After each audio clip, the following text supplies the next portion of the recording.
What's up, everyone? DJ here at Top Deck Cards and Games, and today we're going to do kind of a metagame breakdown video. Eternity Code's coming out soon. We actually just had some information come out, or results, I guess, from the PPG events that have been running online with Eternity Code. I didn't realize it was legal last weekend, but it was, and caused some shifts in the metagame. Not really in what decks are being played, but more so in just some card choices and text that are important.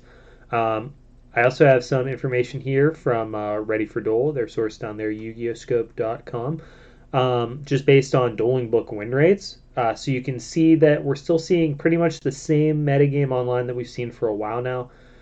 If you add the two Eldritch archetypes up together, it is the most played and highest win rate deck. So I think that says a lot about how powerful and consistent that strategy is.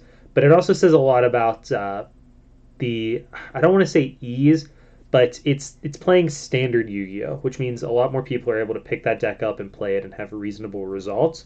Whereas the Adamantipator deck, which still has an insane win rate over a reasonable sample size, is a little bit tougher to play, I think, and causing people to have, very, very close to the same results, right? Invoked Eldritch is slightly higher with a smaller sample size, and regular Eldritch has roughly the same win rate.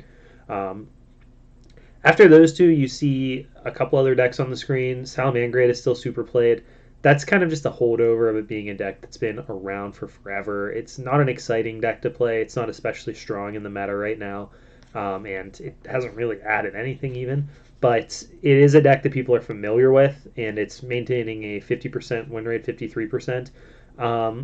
But I think that's just indicative of people being comfortable, familiar with the deck. It is something you're going to play against because it's very budget friendly and accessible. So a lot of people have the deck, and you're very likely to play against it or queue into it when you're playing online. But it's not an impressive deck at all. The other deck that's on here is Dinosaurs down on the fourth slot.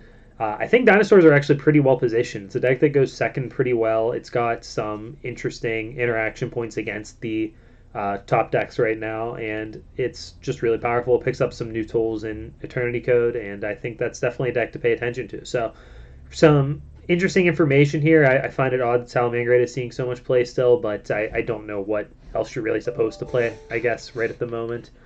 Go down here. Let's get into the lists from the PPG event, though. So first place here I have Ruben Penaranda. Sorry if I butchered your name, man. Who won the event, actually. I believe a couple other people played basically the same list in the tournament. It's pretty sick Adamantipator deck. A couple things that I really like in this list are the inclusion of some cards that are solid going second. Dark Roller No More is very good, and I'm going to talk about that more in depth with the next deck we look at also. But against this deck, it's really hard to rely on anything to stop your opponent's board when they're ending so commonly with Boral Savage and Herald, as well as whatever else they have on the board. So I think having that Dark Roller No More can be really, really impactful. I like hand traps quite a bit still by comparison, but Infinite Impermanence is the best one from my perspective, and it conflicts with Brigandine. Brigandine is really good. We want level 4 extenders in the deck, though I think six probably isn't too many. 6 is a lot, but I think that's probably a good number. I'm still messing around with Potter Desires in the deck personally, so I'm not sure that you need that many if you fit the pots in, but this deck is making great use of the Linkross edition as well from Eternity Code. I think that's the only new card that it's playing, but it does make the ceiling on the deck even higher, gives you a lot more power. Another thing this list did that I really... Gosh, I got all my sounds going off today. Another thing in this list that I really do like that I haven't seen prior to this weekend's list is the addition of a small Go-Go package. Previously, we were seeing, 7, 8, 9 Go-Go monsters with play sets of Onomatopoeia. This version is just playing 3 Go-Go monsters in place of something like the blue crystals if you were interested in playing those cards. This works better with Doki Doki. It raises your ceiling a little bit, and the only real loss is that it's not as good of a combo with opening like Crystal plus Adamantipator Signs. So I think that's a really good addition to the deck. I think that helps a lot. I'm not super high on Lightning Storm. the back row heavy versions of Eldritch have kind of fallen off the face of the earth, and the Adamancipator decks are ending on multiple spell trap negates a lot of the time. So it's not clearing as much. I think I would like to see those be something else, whether that's a hand trap or a consistency card. I definitely like going second cards, so I think some hand traps would be great. What you choose there is a difficult decision, obviously, but that's definitely what I would work on for that deck.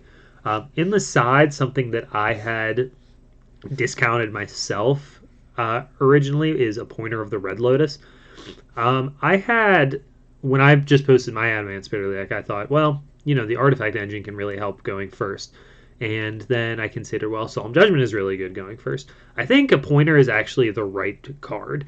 This one lets you get your opponent's Dark Ruler no more when you're going when you're going first, rather, so you can clear that, as well as breaking up whatever other combo and showing you their entire hand, so you know what cards to use your negations on. It's pretty much impossible to lose if you go off even like medium and you have a Pointer, since you're able to know exactly what cards to play around and what negates to use. So I think that's really good. That's not a new addition by any stretch, but I think it's the correct card to decide for your going first point. The next list I want to talk about is Victor Lee's top 4 Eldritch deck. This list is interesting. There's a lot of similar versions of the deck in this tournament's top cut. People playing the thick Jet Synchron engine, as well as Deskbot and Olion in their Adamancipator decks. Or not Adamancipator, I'm sorry, Eldritch decks. This gives the deck a much higher going first ceiling. This is a great innovation for the deck. It really moves the deck forward. You can get a little trickier even with your extra deck if you wanted to and build in some combos using something like Link Ross. I don't, like, they're not in this list, and I don't know that's necessary, but I think it's really interesting. So just drawing Tuning or Jet Synchron gives you the ability to make the same Mega Phantom Beast or Rad in play that Adamancipator can do. Playing the Deskbot makes it so you're able to do that after already using your Jet Synchron, so you don't have to worry about that. This does have a decent amount of brick between 3 Jets and 3 Tunings, because subsequent copies aren't very good. But in your opening hand, if you have multiples, you're going to be able to pitch one to the Jet Synchron anyway, and you can pitch Tunings to Eldritch and Magician Souls.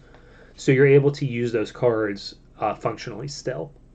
This list is only playing 2 copies of Golden Lord, actually, which I find interesting, and none of the Elixir spells. I don't know what the logic there was. I'd be curious to get some more information. You can see this list is just packed with 3-ofs. It's actually got 12 hand traps to go with that, which gives it a lot of power going second. A card that I'll talk about a little more later as well, DD Crow's a 3-of in here, which gives the deck a ton of power in the mirror, as well as against any Jet Synchron setup that people are doing. I think that's really good. I like this list a lot. I think it does need some tinkering.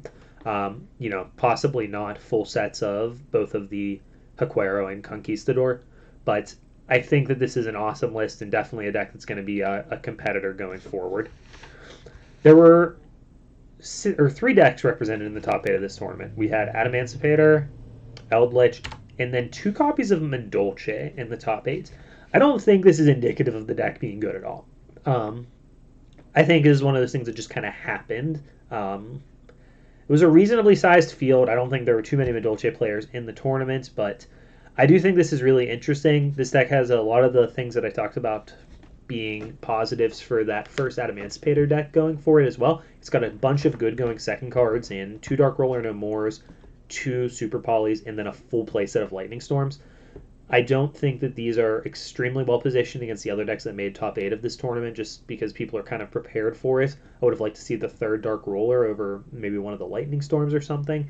Though I understand that people do want to beat those back row decks when they play against them. It is very frustrating to build your deck to play against these meta combo decks and not be able to beat your opponent when they set 4 and pass. Like, you don't want to lose those games, right? Those are the ones that you feel like should be gimmies. And that's not really how it works. It's just like a mental thing that goes on for a lot of people. They're scared to lose to back row decks. And whether that's right or wrong, we can see that going on by all these copies of Lightning Storm when they're not really hitting the combos of the decks in the format anymore.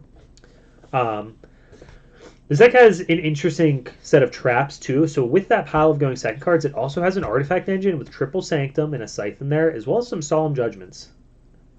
Interestingly, the copy of Red Reboot in the main, if you guys know what is really going on there. If that's just a stun Eldritch down for a turn, that's an interesting addition. I was kind of surprised to see that instead of the third Solemn Judgment, though.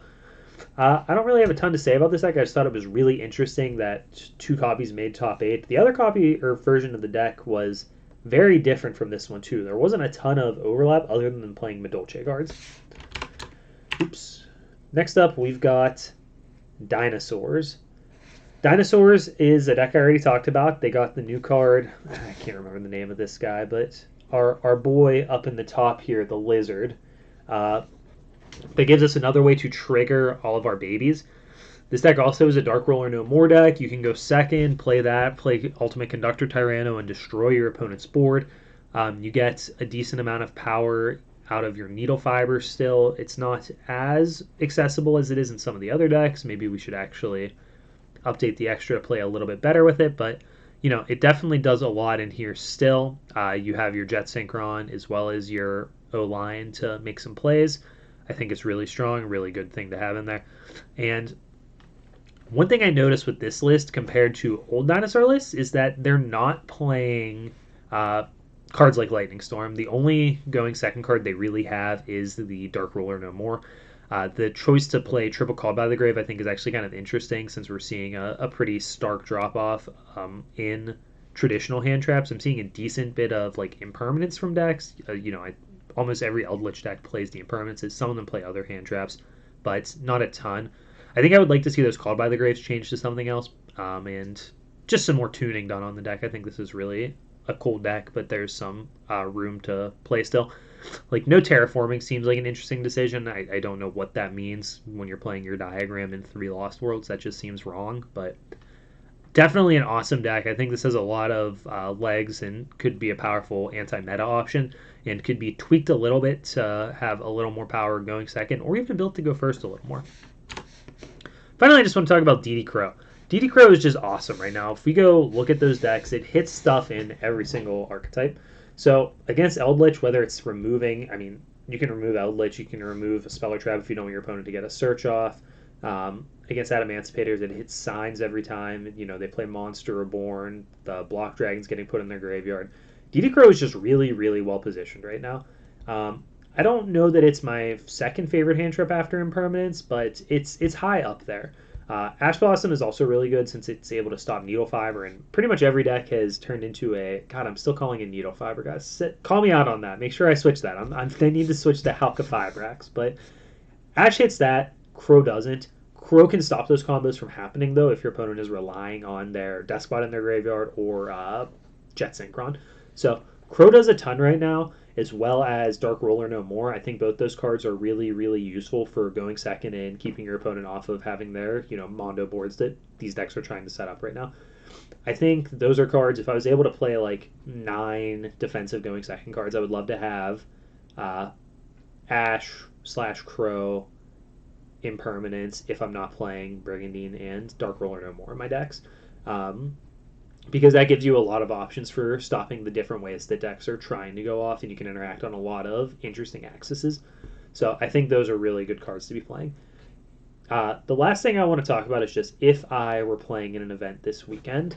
Just going to bring this screen back up. If I were playing in an event this weekend, I would play Eldritch. I think the pure version of the deck has a really high ceiling right now. I'm not really interested in trying to next level the field at the moment because there's just so much uncertainty. People are still brewing with Eternity Code, and we're going to see more new stuff pop up over time. I don't think that I would exactly net deck Victor Lee's list, but I think this is a really good starting point. This deck has all those going second elements that I talked about other than Dark Roller No More.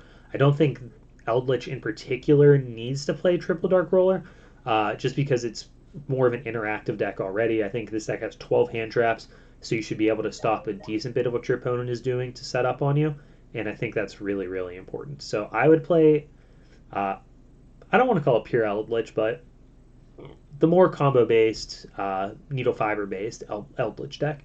I think that's the deck to play this weekend personally. Let me know what you guys think down below, and I hope you do well in anything you're playing in. I know tournaments are hard to come by, but if you're playing online in those PPG events, best of luck to you. I hope this is at least somewhat helpful, and somebody can smash those tournaments.